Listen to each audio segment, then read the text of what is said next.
All right, welcome to Fearless with Jason Whitlock. I am Jason Whitlock, your host. Happy Wednesday. Thanks for joining me. Awesome show planned for you today. We will get into load management in college basketball. We will get into Darryn Peterson last night checked out of Kansas's game with Oklahoma State, like 2.5 minutes into the second half after scoring his 23rd point in just 18 minutes, and he taps Bill Self and checks out of the game. Guy played 18 minutes last night, 23 points. Load management has come to college basketball. We will talk about that with Dre Baldwin and Steve Kim.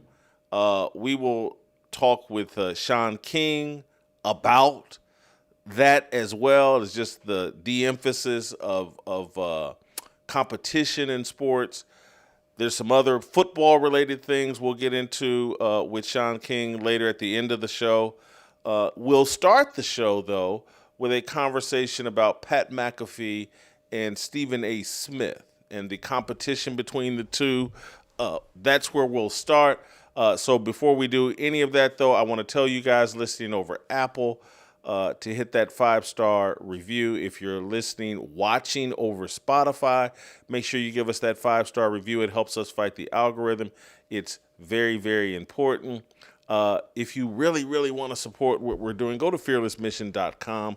Become a subscriber to everything we're doing over here at Blaze TV. That's important. Use my promo code FEARLESS. That'll save you $20 on your subscription. It's very, very important. And then finally, the most important thing is to remember our sponsor that helps us do this every day, helps us have the boldest show in sports every day, and that is PreBorn.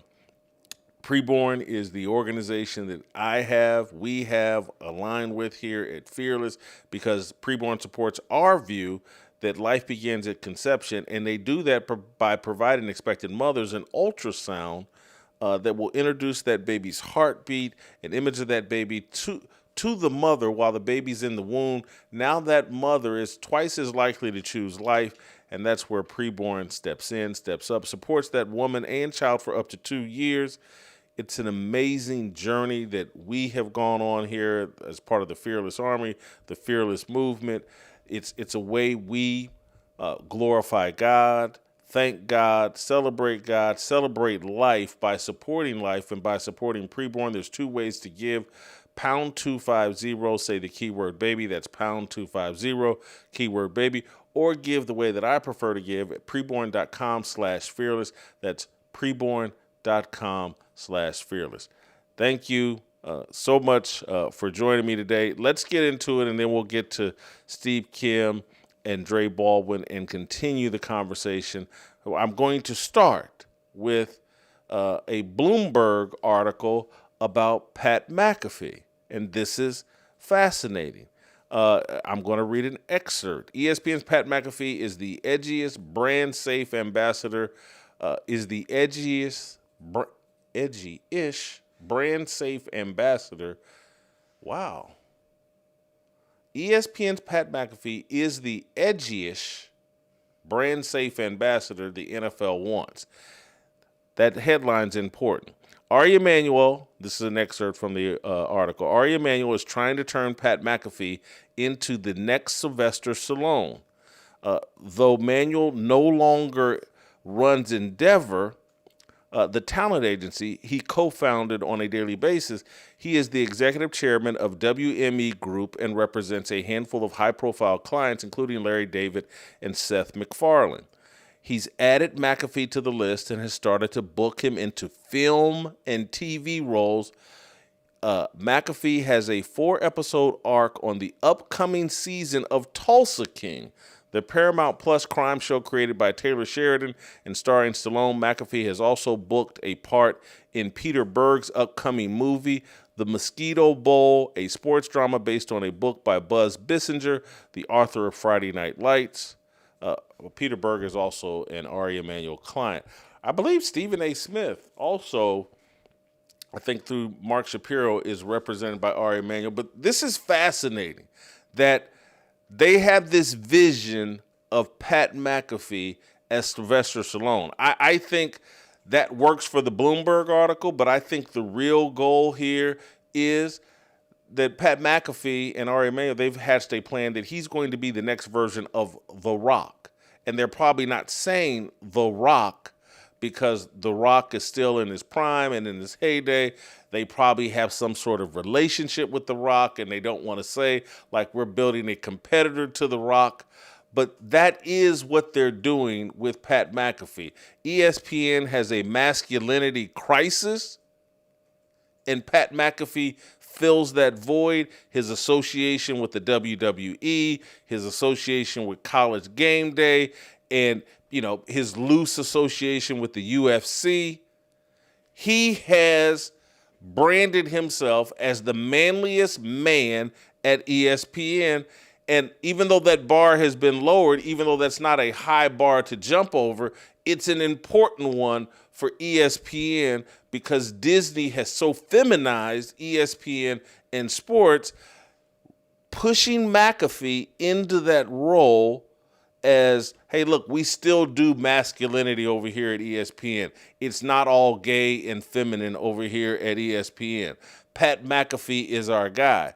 And then it's a 1-2 punch. And you can, hey, Stephen A is positioning himself as the one, and people want to, whoever the 1A, 1B is, but you have The Rock, Pat McAfee, versus or working in conjunction with or pretending to be at odds with the Hammer, Stephen A. Smith. McAfee pursuing Hollywood fame. Stephen A. Smith pursuing Hollywood power. And what I mean by Hollywood power is he's pursuing political power. He wants to be the Hammer, the voice of authority, the most powerful person at ESPN. ESPN wants to have these two pillars, The Rock, this extra macho John Wayne type character in Pat McAfee, and the Hammer, Stephen A. Smith, ESPN's Barack Obama. And that sounds crazy, but it's not, as it relates to Stephen A. Smith being the Barack Obama, the powerful figure, the political heavyweight that moves and operates with all these political powers, and the politicians are now seeking, hunting down, inviting Stephen A. Smith into their world, and he's pursuing their world. This is Disney's vision for sports and how they're using sports. They're going to help build Pat McAfee, a former NFL punter, a former NFL player, into the new archetype for masculinity, and they're going to have Stephen A. Smith position as the ultimate voice of authority and power and influence in American culture. I know many of you, man, that's crazy. Whitlock, don't these two guys are just pursuing fame, and there is truth to that. There is that they're both just in a constant pursuit of fame and fortune. But it's the route that they're taking, the symbols, what they represent and symbolize. This is all intentional. Right there at this point, I don't believe in the feud between Pat McAfee and Stephen A. Smith. It's all just a work, and you have to remember, Pat McAfee comes from that WWE world. It's just a work. But people have been cast into roles. People have been cast into lanes. And for me, like Stephen A. Smith and his appearing on General Hospital, the pandering he's doing to black women to try to launch his political career. Stephen A. Smith, again, it's the Barack Obama metrosexual, sexually fluid, and I'm not claiming that about Barack or Stephen A. Smith, but When your big pitch to politics is I'm a fiscal conservative, but I'm socially liberal. That's saying, hey, because Stephen A. Smith has said it coming out of his own mouth, live and let live. Let people do whatever they want. If a guy wants to bend over for another guy, just live and let live. I'm a social liberal. These are the archetypes that they're building at ESPN for men. This is a grooming process. And again, part of my objection is like, man, why does the black guy always get the gay role? That's, and I hate to racialize it because it's far bigger than racism. It's not really a racist issue because the role they're carving out for Pat McAfee, it's not consistent with my values. Pat McAfee goes on College Game Day and curses and plays the role of the tough guy. But it's all intentional. To have Pat McAfee on a set on College Game Day with a former college quarterback, Kirk Herbstreit, the greatest coach in the history of college football, Nick Saban, and Pat McAfee is the ultimate tough guy, the ultimate voice of authority, the ultimate masculine man on that set. This is intentional. This is a role he has signed up for, and it works for him, and it's going to make him filthy rich. And I believe this thing that they're doing with McAfee, I believe it's going to work. I think he is positioning himself and being positioned, and I think it's actually going to work. That for masculinity, we used to look to NFL quarterbacks, tough guys in basketball. Michael Jordan was a definite brand of masculinity in basketball. But now a retired NFL punter and a talk show host will end up being the strongest brand of masculinity in sports. I think it's significant. I think it's interesting. I think it's fascinating. I will talk more about it with Dre Baldwin and Steve Kim, the Korean co-sell. Give me a second. I'll bring them into the conversation. And then after I'm done with Steve and Dre, we'll move on to Sean King. Awesome episode of Fearless for you today. Steve Kim, the Korean co-sell, Dre Baldwin. X. You know who Reggie Miller's big sister is? Cheryl. He took a shot on Cheryl's behalf. And I don't even know where Cheryl comes down on the Caitlin Clark deal, but I think that's what motivated Reggie is Caitlin's a bigger deal than my sister. She shouldn't be, so let me diminish her by comparing her to... It took all of his discipline not to say Jeremy Lin, because that's what he really wanted to say. She reminds me a lot of Jeremy Lin, flashing at me. I think you're right. I think he probably would have liked to say that. And I like Reggie as a player, but he has been doing questionable things in the broadcast booth for years. This guy's been drooling and slobbering over LeBron James, like at every stretch and any opportunity that he gets. So I'm not the highest or the biggest fan of your guy, Reggie, in the booth. I like him on the court. But again, another guy that really hasn't benefited from picking up the microphone in my estimation.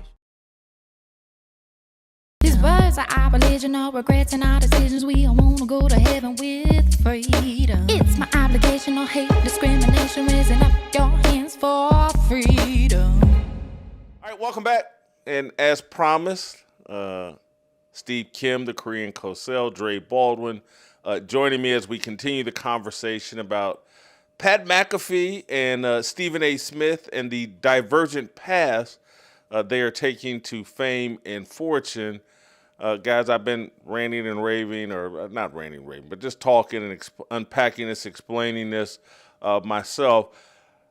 Pat McAfee going for basically I compare him to The Rock, but you could almost say like he wants to be the modern day John Wayne, the manliest man in America. He's, got that brand going on ESPN, and now Ari Emanuel and his agency saying, hey, he wants to be Sylvester Stallone. We're going to move him into movies. We're going to move him into, all of this brand built around machismo. It's pretty fascinating. Steve, do you think this is something he can pull off? Being the modern day Duke, I don't know, Pilgrim. I think it's tough. He's a multi-dimensional personality, a bit of a media mogul who certainly built a huge, successful brand. We'll see what his acting chops are like. I don't see him being the next Rock.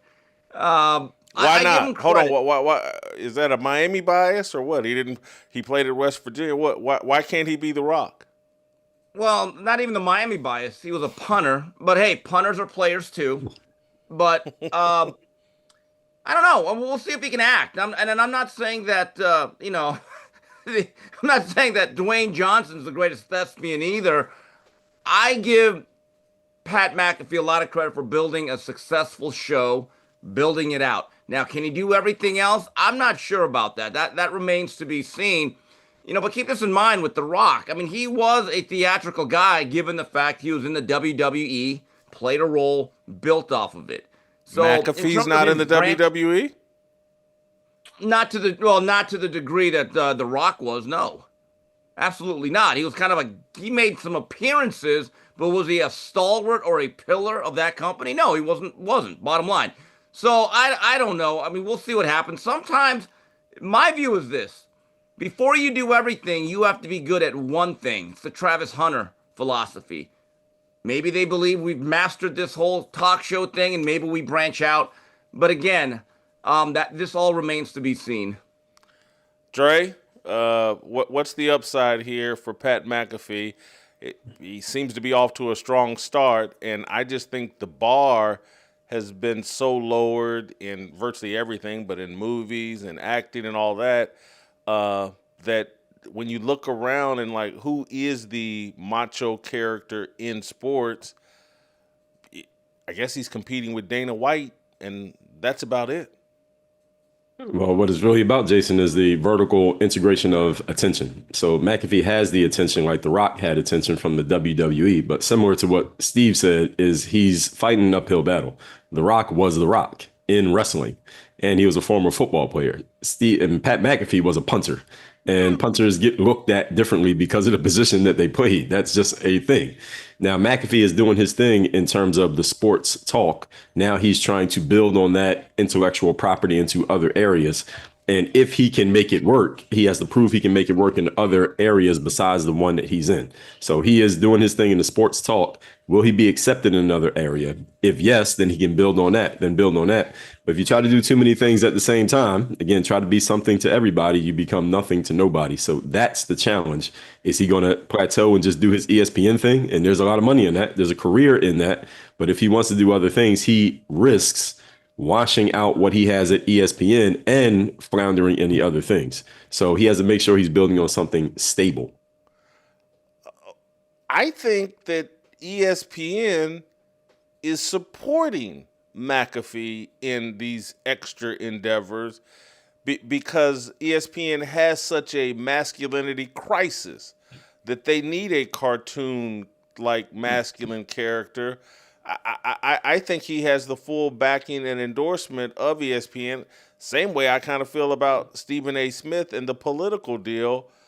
They're trying to build male archetypes that they can sell and say, hey, these are our two stars of our network, and they're in such demand that, one guy's running for president and the other guy is in the WWE, he's in UFC, and now we're going to start casting him in movies. I think ESPN and Disney are backing this. Possibly. I would say just because someone is presenting as masculine, or even if they are masculine, that doesn't mean that you keep elasticizing your brand. If you look at someone like Stephen A. Smith, he is trying to build on brand elasticity. So I'm doing my thing in a sports debate thing. Now I'm going to go do a solo show. Now I'm going to go do my own show. Now I'm going to do the radio. Now I'm going to get into politics. Now maybe getting into running for office. He is trying to stretch the elastic of his brand. And the problem is you can start watering down what your brand is about when you try to be everything to too many people.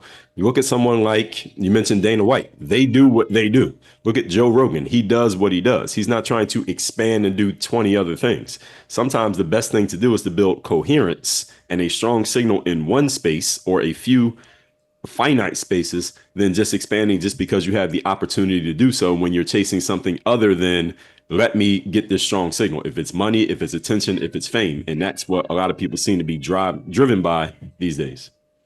Steve, you got a reaction? Yeah, well, to go back, look at the aesthetics of it. When you look at Dwayne Johnson, he looks like an action hero the way he's built, right? However he did it, he looks a certain part. McAfee's in good shape. He looks like a guy that used to punt, that still goes to LA Fitness a couple times a week. So here's the question. Is he going to be part of an ensemble? Is he going to be the A-lister that drives a movie? But when you look at, if he's going to do like action hero like type of movies, the popcorn movies, the ones that Michael Mann used to direct, you have to have a certain look. I get it, he's a white guy. He'll resonate with Peoria. He'll play there, right? But you got to have a certain look and a certain feel. I could see him guest starring or being part of, like, he's the eighth guy of a group, right? Like if it's Ocean's 11, he's one of those guys that robs the bank. But is he going to headline the marquee? We shall see about that. But again, I do think how you look also plays a factor in all of this. I agree. I don't think, I don't want to go too far down this road of three guys sitting around talking about somebody's looks or another guy's looks, but I don't think his look, his everyman look is a hindrance. And that's probably part of the reason why I'm like, I made the John Wayne analogy or whatever. And I know I started out by saying The Rock, and they're comparing him to Sylvester Stallone. But, guys, I just don't think the average sports fan knows that Pat McAfee was a punter. They just know he's a football player. I really believe that. And, I think we know it, and football players know it, but the average sports fan, hey, that's just an NFL player, and he talks a big game, and he sits on a set with Nick Saban and Kirk Herbstreit, and he's the most macho guy. He's the driving force. He's the charismatic figure that stands above all of them. I think that's a great or a solid foundation to jump from, and I think that's why Ari Emanuel and these people are saying, like, hey, I think there's more here. He's already conquered the worldwide leader in sports, and he is the macho guy at a sports network. And there's a bunch of athletes that are on the network that don't come off nearly as macho as them because they're all whining and crying about their victimhood. I'm talking about the black athletes on there. And then in comparison to Dan Orlovsky or these other, I don't know. I see a path here for Pat McAfee, and I see the vision that they're casting. Fire back, tell me why I'm crazy. Well, number one, again, I think it's not even about the way he looks, but the whole body type, I think, matters. And what type of movies he's going to be doing. Maybe that's not going to... Maybe he'll do Woody Allen films. Okay, so it's not going to matter. But no, they said Sylvester Stallone. They'll cast him in Rocky Stallone 16. looked a certain way. Stallone worked hard. Look, the guy that fought Apollo Creed in 1976, he looked a little different in the mid-'80s when he was other characters, okay? He was hitting the iron, like you could tell. See, I think it's interesting because I happened to watch The Longest Yard, the remake of it, not the original with Burt Reynolds, okay? Yep. So, you know what was in it? It was Chris Berman. He was the announcer. He was a play-by-play guy. Yeah, I mean, ESPN guys have made cameos, and they play basically themselves. All right, so I don't know. I have my doubts that Pat McAfee starring alongside Tom Cruise I don't know. Now, could I see Pat McAfee playing himself in a movie as some sports type of arc? Yeah, but him actually being Laurence Olivier, I don't know. I'm not thinking him. I don't know. Well, Dre? It becomes a question of, is there something real behind it? Because again, The Rock was The Rock. before he became super famous, he was who he was doing what he was doing. Sylvester Stallone, the story of Rocky, according to him, he was Rocky. He was dealing with really challenging times in his real life before Rocky became Rocky. So Pat McAfee, is there something genuine underneath it? That may matter. It may not matter depending on who the audience is these days. But if the audience decides that it does matter, then it brings into question whether the audience is going to buy this. Now, I know that the media or certain companies can make a star if they want to make a star, but is the audience going to buy it? Because the audience could reject it the same way they rejected, they accepted Hawk Tuah for a few weeks, but then they let it go. So how long can it last? That's the question. Listen, here's where I think my point of view is disconnected from you all's. Is like, you're right. If you go back to the 1970s, wasn't Rocky in 1976 or 75 76, or something? 77, yes. Yeah, somewhere around there. There was authenticity mattered more in the 1970s than it does now. It's like Dre say someone like Hawk Tuah would never exist in the 1970s. Laughed off, no one taken seriously, never would have had 15 minutes. The standards have been so lowered in movies. When Queen Latifah gets to play the equalizer on national TV and is promoted after football games every Sunday during football season, when a 55-year-old overweight woman can replace Denzel Washington, and they can sell that. I just don't think it's a big leap to sell some former football player who's in good shape, who has conquered ESPN, is the most macho man at ESPN. Athletes bow down to him to some degree. Bow down is not the right word, but they show him a measure of respect. I just don't think it's in this era where everything is fake and watered down. And it's like, even, you don't even have to go back to the 70s. Just from the Sopranos era, everything's watered down. That's where it's like, hey, Tony Soprano is now whoever the woman was in Animal Kingdom. I'm pretty sure that show's built around some woman that is so. So I just don't know if it's that big of a stretch given where we are. That Stephen A. Smith is running for president. Things have been watered down. The bar is much lower. I could probably be a model for Playgirl magazine at this point. The standards have been lowered that much. And so I just don't think it's a stretch or for Ari Emanuel. Yeah, we could pull this Pat McAfee thing off, and it's more authentic than virtually everything else out here. Well, Queen Latifah had real substance before she did that movie that you have disparaged. Queen Latifah was not in acting, but in rapping, and she did some acting. Queen Latifah was Queen Latifah. She wasn't just some random person they picked up off the street. And yes, even though the standards, you said the standards have been lowered, the bar has been lowered. Well, also the bar for masculinity has been lowered at ESPN. So if you're the tallest midget in terms of masculinity at ESPN, what is that worth? And how many minutes do you get?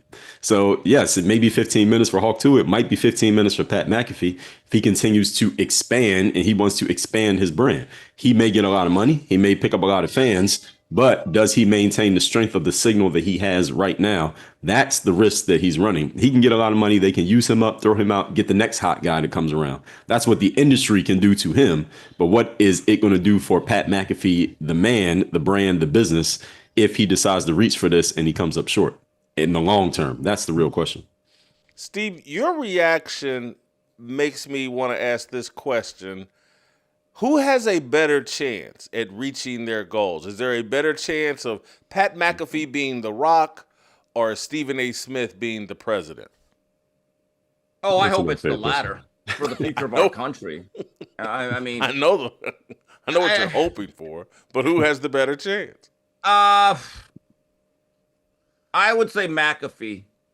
I believe that when you get Stephen A. on a debate stage and you have to start discussing foreign policy, the economy, other issues, he will absolutely be exposed, and it's going to be funny to watch. It'll be incredibly amusing, really. the thing with McAfee, okay, so we talk about, we're going to get into acting. I hear this a lot. All right, but I have a question. Can you actually act? Look, I don't take actors all that seriously. I mean, you're pretending to play someone else. You get paid a lot of money. I think a lot of them take themselves way too seriously. But the great ones are masters at it. I mean, we just had the passing of Robert Duvall. And I looked at his list of movies, and I was thinking, wow, he's like Robert Redford and Gene Hackman. When I look at those guys that I grew up watching, those guys were craftsmen. I mean, they dedicated their whole lives to these. And if you look at their roster, they weren't in a lot of duds. And every time they were in a scene, like, wow, that was good. I don't know. I mean, do I think Pat McAfee can command the stage the way No, he's not a trained actor. As much as I don't care about actors, I understand they put a lot of work into this. So I don't know. I have my doubts on both, but I do want to at least see Stephen A. actually say, hey, I'm running for president. Because quite frankly, Jason, it's going to make for great content for at least a year. Who's got a better shot here, Dre? Pat McAfee has a better shot simply because it's kind of unfair question. The chances of him getting on that debate stage in let's say a Democratic primary, well, first of all, he's got to get a ton of votes. He's got to raise a ton of money, and has had people actually vote for him. Now, to become what Pat McAfee's trying to do, you just got to be popular and have an agent believe in you who can make a couple calls and get you on a set. So I think it's an unfair question. So the answer is absolutely Pat McAfee. All right. So we all in agreement there. Last thing I'll say on this, and I'm going to move on. Steve, do you think Sylvester Stallone was a great actor? Yes, I actually do. Now, do I think he became, some of his movies didn't have characters but caricature? Yeah, like Rocky. Rocky 1 and 2 I thought were excellent. It actually told a story that was believable about a prize fighter. As much as I loved Rocky 3, it became a little bit of a cartoon, right? But Sylvester Stallone has a stereotype of just being this action guy who gets hit in the face, jumps off buildings, shoots people. But he's also done other roles with more range. And I think as he's gotten older, he's evolved pretty well. I'm not saying he's up there with the guys I just named, but if you look at his overall body of work, yeah, the guy can act.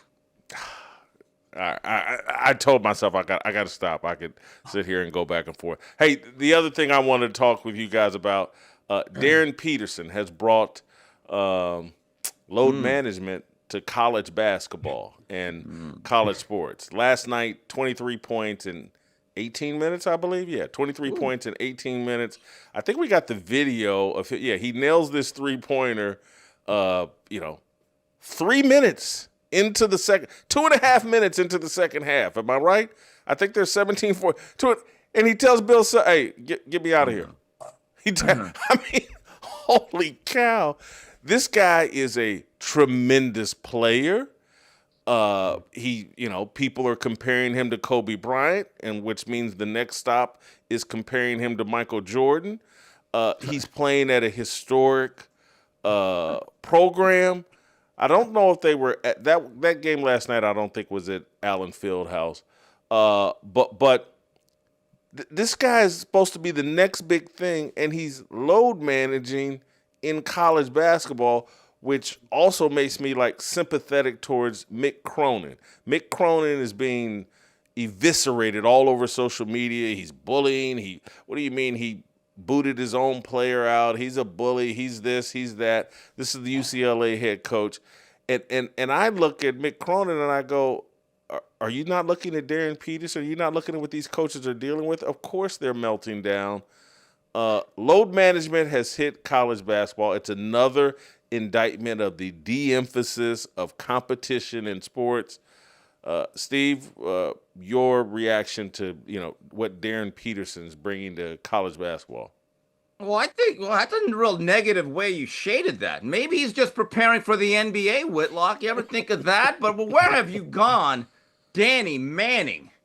Where have you gone, Paul Pierce? This is again.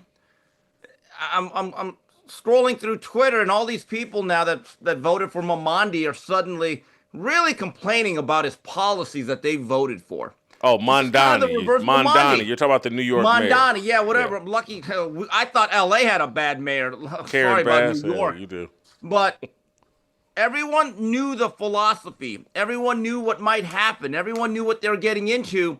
And then when the reality hits, everyone's outraged. What do you think was going to happen here?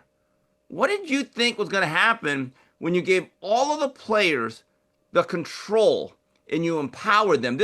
I'm actually surprised it hasn't happened sooner. Really, I am. And so I have a proposal.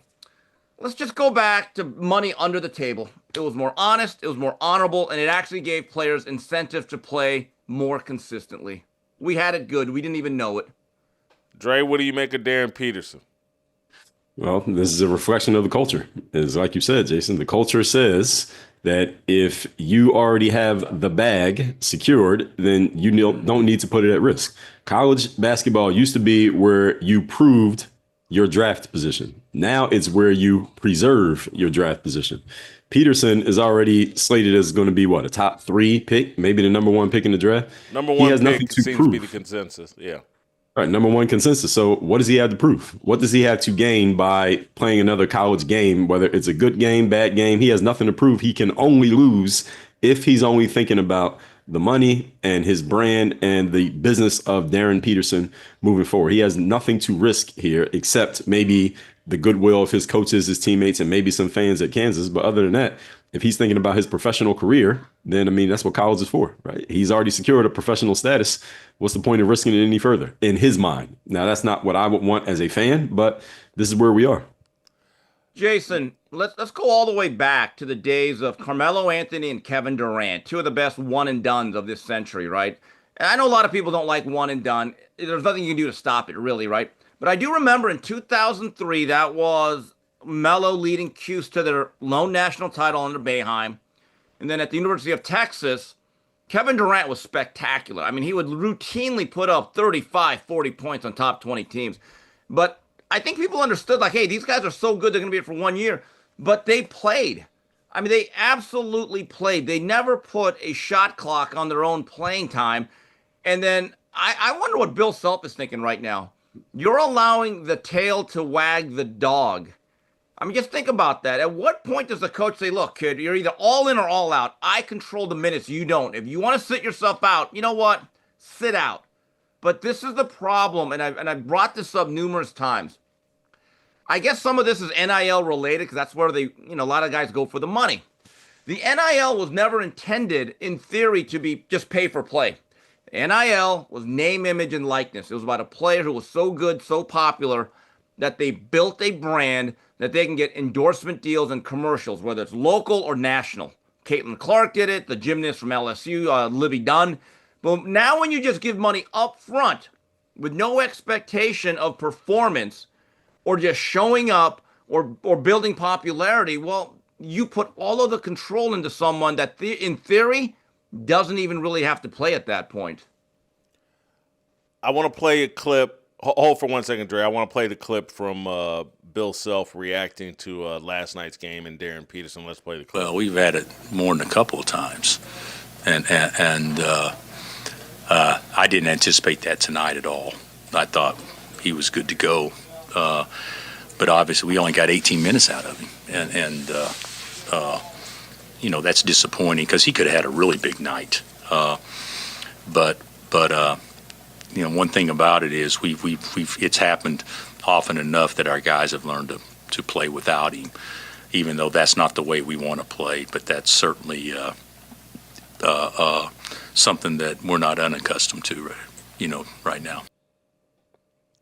That's a classy version of what Mick Cronin is saying, and what he said it in a way. He's clearly frustrated with Darryn Peterson. Dre, your thoughts? You had additional thoughts. He sounds reserved to the reality that the player decides when he's going to play and when he's not going to play. And it goes to what Steve said. If we went back to paying players under the table, let's theorize here for sake of conversation that Kevin Durant and Carmelo Anthony got paid under the table. They couldn't just stop playing because the fans would have revolted against the player. Because the fans would have said, who are you to quit on the team in the middle of the season? These days, the fans will support the player, even Peterson right now, because the fans are saying the same thing that we're saying. The player already has all this money. Player's already going to be the number one pick. Why risk your future money? And you're already getting money. You have nothing to risk here. But if Carmelo or Durant had stopped playing in the middle of the season, the fans would be like, well, you don't have any money yet. Yes, you may make some money in the future, but you're making yourself look bad because you're quitting on the team. We asked as fans, I'm not saying us specifically, but we asked for player empowerment. We want the players to have power to be equal to the people in charge. And the people in charge did not want to go for player empowerment, but there was so much overwhelming support from the audience to give empowerment to the players that they didn't want to feel like they looked like they were going against them. They granted player empowerment, and now here we are. The players have power. They do what they want to do. They work when they want to work. And if you try to enforce rules, you're the one who gets to revolt against you. So it was the people in charge who decided to allow the player empowerment to happen. They put themselves in a bad spot. And now, as Malcolm X famously said, the chickens are coming home to roost. And part of this leveraging and bullying of people to accept player empowerment, a big part of it comes through, hey, you're racist if you stand against it. These black athletes have been exploited for years and years and years. And we bought into the myth. And I have been turning this whole thing over to the players. They get to call the shots. How does this serve fans? This was always stupid, but people get caught up in the racial idolatry and white man versus black man, and you start arguing for things that are actually counter to your interest as a fan. You're going to get a piss poor product. Players are going to, because they're young, they're going to take advantage of it and exploit it. It's the one contrast, and I got to play this card. And it's an uncomfortable card, but it's just last year, there was a kid in college basketball who was the consensus number one pick, and he could have preserved himself, but he played at Duke. And Cooper Flagg was in the exact same situation as this kid, if not a stronger position than this kid, but he played. He didn't put his coach and team. I mean, Bill Self is sitting there probably, we're paying this kid $3, $4, $5 million. And I don't know when he's going to play. His teammates don't know when he's going to play. There's nothing we can say to him, appeal to him, to make him want to play. The contrast between this kid and Cooper Flagg and the fact that there will be no repercussions. There's no penalty that Darryn Peterson's going to face for doing this. He's still going to go number one. Worst case scenario, number two. He's not going to get Shedeur Sanders. He's not gonna fall in the draft. What's your reaction to hey man, Cooper Flagg in the exact same position handled it completely different than Darryn Peterson? Steve? My view is you got to vet everybody more than ever. Do you actually love ball? Herman Edwards tells a story all the time when he was working in the NFL, and they'd be at the combine. They'd have various meetings with players. Everyone gets an hour, and he would just sit back and listen. And he would always ask, really, the last question. He'd say, "Hey, young man, do you like ball?" If he didn't like the answer, as soon as that kid left, he'd be like, "Hey, guys, we're not giving him money." Because as soon as he signs the contract, we're at his mercy. Okay? So the vetting process, you better understand one thing. Are we getting a young man who has enough character to actually not exploit a system that is currently in place? Right? So I go back to the Jordan situation because I love bringing up Jordan. In his second year, when he came back from that broken foot, if you remember, guys, they put him on a shot clock, basically. They said, you get to play 6 minutes a half. He hated it, and they had a timer. And he kept saying to his coach, I think it was Stan Albeck at the time, Stan, I can play. Don't worry about it. And basically, the Bulls management, I think it was Krause, said if you play him more than 1 second over 6 minutes, you're fired. And Jordan just said, you're out of your mind. I want to win here. But that was the mentality. You know, to what Dre said, sports represents culture, and culture represents and mirrors sports. So going along with what you said, Jason, it was a great point, is that the powers that be are a bunch of older white guys, and the people who are playing are younger black men. Dre, I think you've done something where we're getting feedback. Sound check. 1 2 1 2. Better? Yeah, it's better There now. you go. I'm sorry. Start all over. Good? Yep. Okay. So touching on what you said, Jason, the people powers in charge are older white men, and the players are younger black guys. Player empowerment started with basketball, is mostly, and it still is mostly basketball. And it goes back to what we talked about a few days ago on the show, is the access. When the fans feel more connected to the players, one of the downsides for the players is that the fans no longer look at you as some mythical item because you're close to them. They can access you. At the same time, another thing is they feel like they are the players. So when the player decides that they're not going to go to work because they already have the money secured and they don't want some older white guy telling them what to do, well, what do the fans think? They say, hey, that's the same way I feel about my job. I can't do it, but I can live vicariously through this guy. He's going to do it. And a lot of fans these days, I saw somebody say this on X a month or so ago. They look in the mirror and they see their favorite rapper or their favorite basketball player. They feel like that's them. And they want to live vicariously through what those guys can do, can say that they can't do and they can't say. It's another reason why they so vehemently defend these people on the internet, or so I've seen. And this is part of the culture that we're in right now, is that people see this as a way of revolting against the powers that be. Yeah. Even if they're bad downstream effects like Zoran Mamdani in New York, it felt good to stick it to the man, whoever the man happens to be, until that bill comes due. They're deconstructing sports that have been very good to them. Basketball has been very good for black athletes, and they're destroying it in real time. Do we have the clip of Mick Cronin talking about he is looking for Eastern European players? Play the clip. Way up there on my carry. Get me find me the biggest, nastiest vodka drinking Eastern European you can. That's what I tell Yogi. He's meeting with all these agents from all over the world are coming in, I guess. Mm-hmm. Just find some guy that used to like wrestle bears in Lithuania or something. The Big Ten is no joke, buddy. Yeah. Everybody's big. Yeah. Everybody's strong. Yeah. I mean, almost. I shouldn't say that. Yeah. I mean, I played the clip years ago, and I Herm Edwards, I apologize if I'm taking you out of the context that I believe to be true. But years ago, someone look it up for me, Hadley, or I'll look myself, but Tamba Hali, his rookie season. Yeah. And he's from Penn State, and people thought, hey, he's a good prospect, good first-round pick.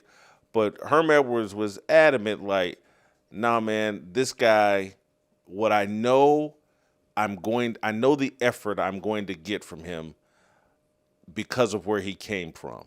And there are things he doesn't take for granted that American athletes take for granted. Again, he wasn't as explicit as what I'm saying. What year was this that Tamba Hali?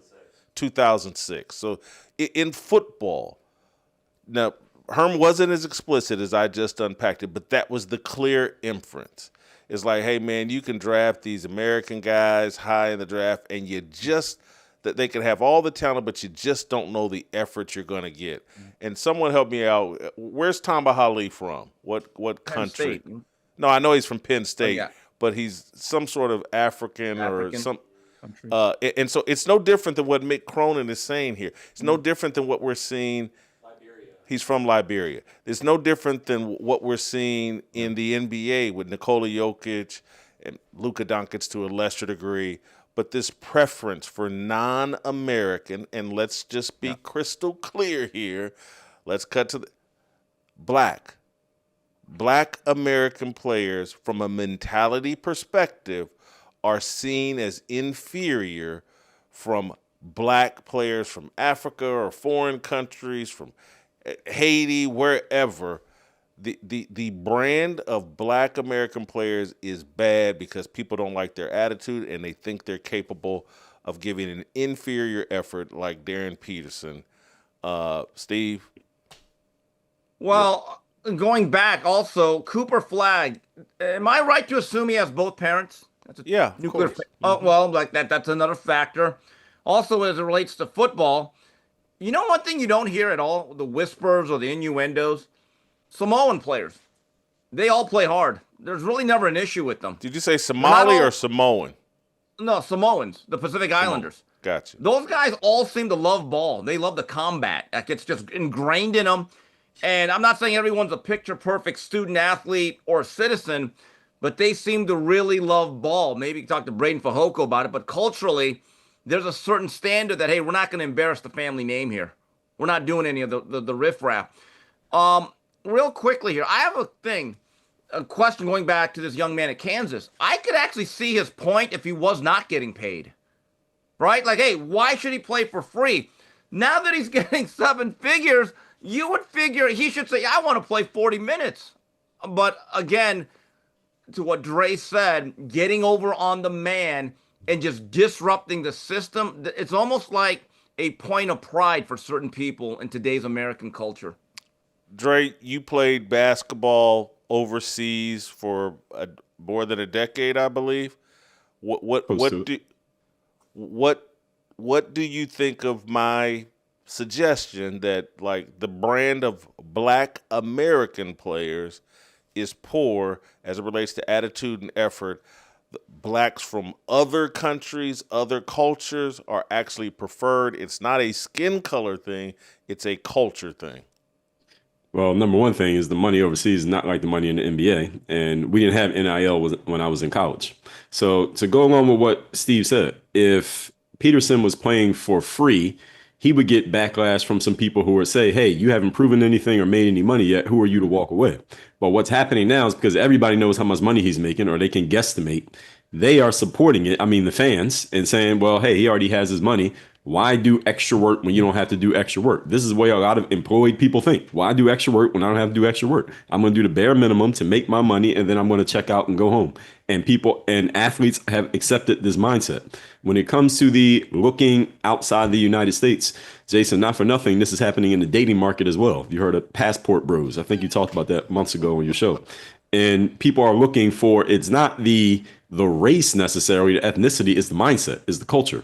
Somebody who appreciates the opportunity, and they're not looking down on whomever is offering the opportunity, and not saying, well, hey, I don't have to listen to you just because I'm me and you're you. Whoever I am, I see myself as, who you see yourself as. I don't want to listen to somebody like you, but I will listen to somebody over here.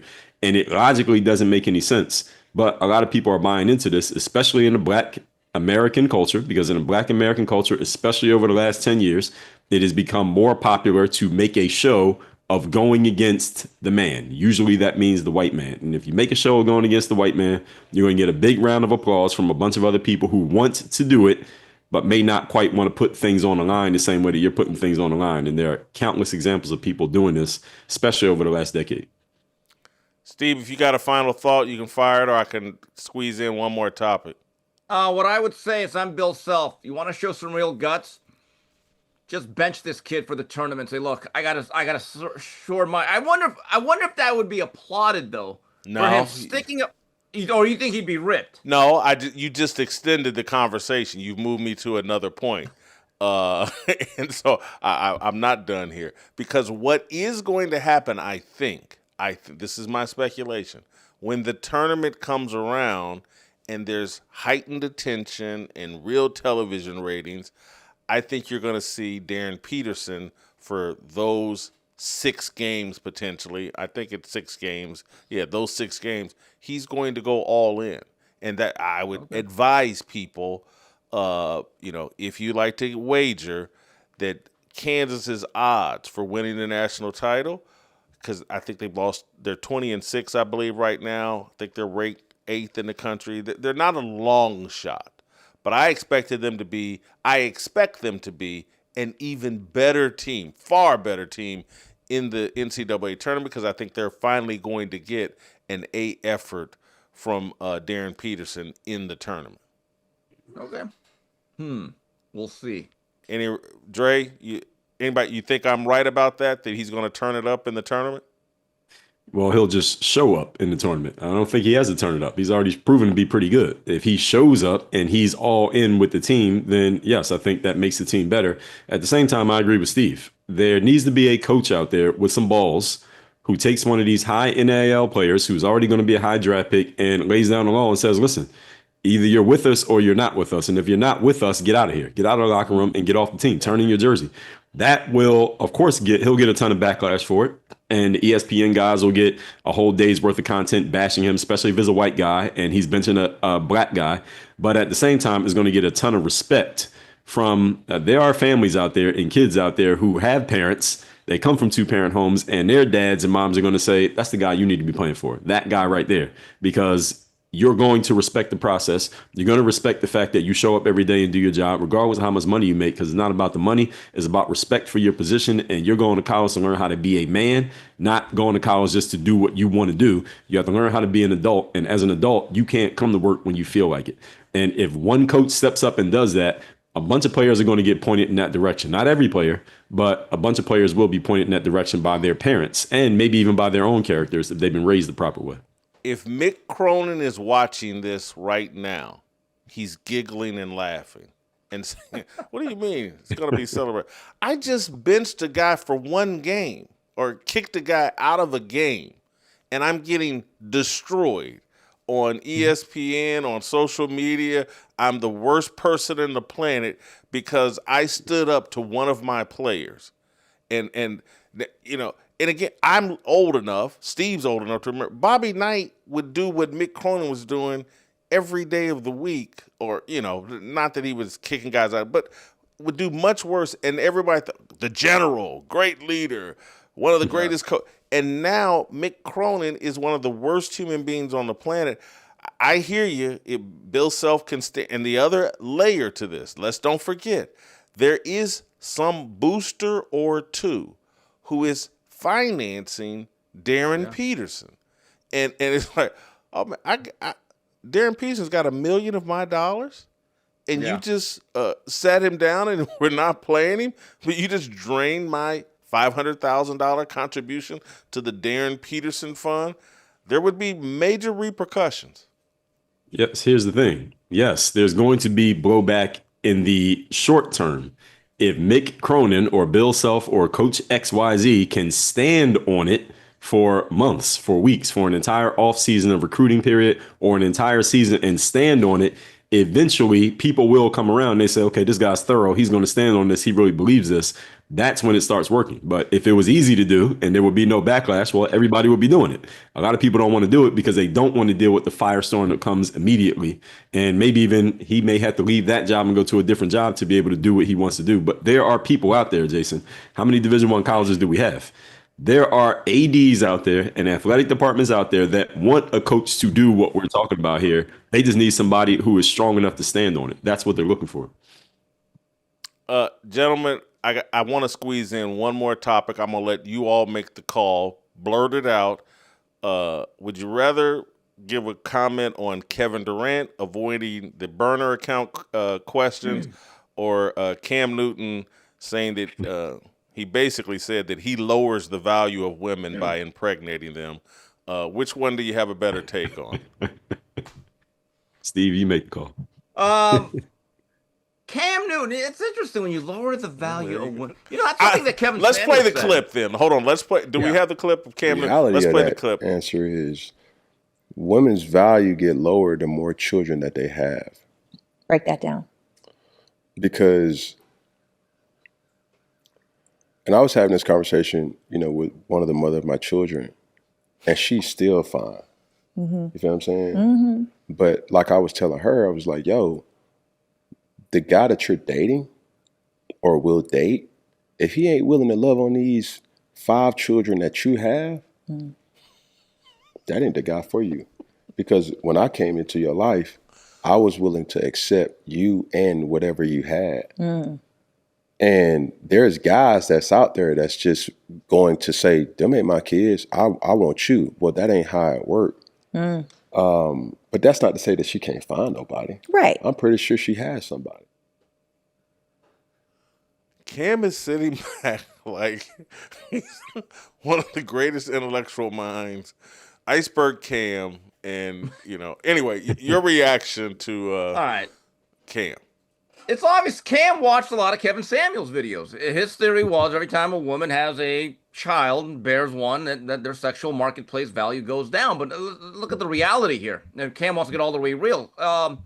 Cam, any gentleman that wants to quote unquote stab your ex with the 5, they're not looking for a marriage.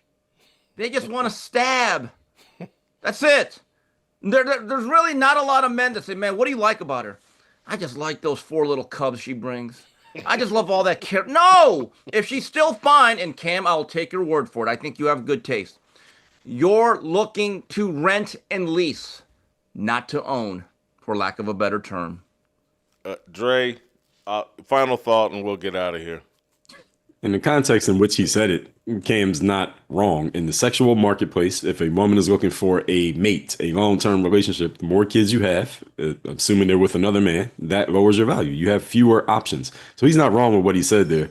He's not lowering the woman's value by having kids with them. Their value goes down objectively simply because they're not as available. They have someone else's kids, and the man will have to take on a kid that is not his if he wants to date that woman. That is accurate.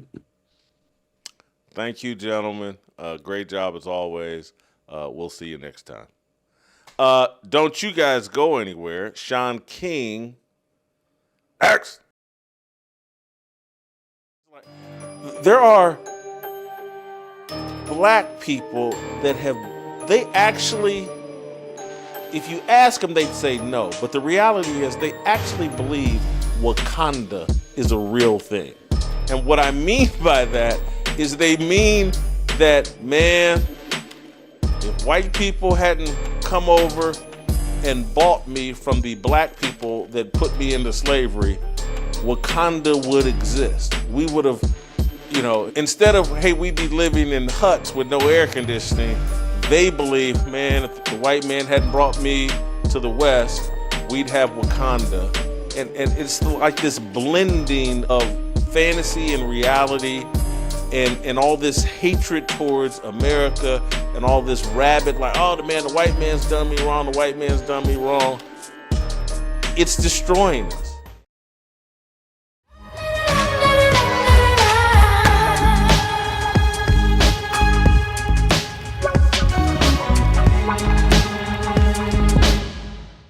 All right, welcome back. I have to start with an apology. It's not really an apology, it's just a statement of fact. Sean King has had a family emergency, nothing life or death, but a family emergency, and has had to tend to that and back off of our show today. Apologize for that. So we're going to land the plane here. But for those of you watching on Blaze TV, we're going to continue to fly the plane. But for those of you watching over YouTube, listening over Apple, over Spotify, the plane is landing. We'll see you tomorrow on Fearless.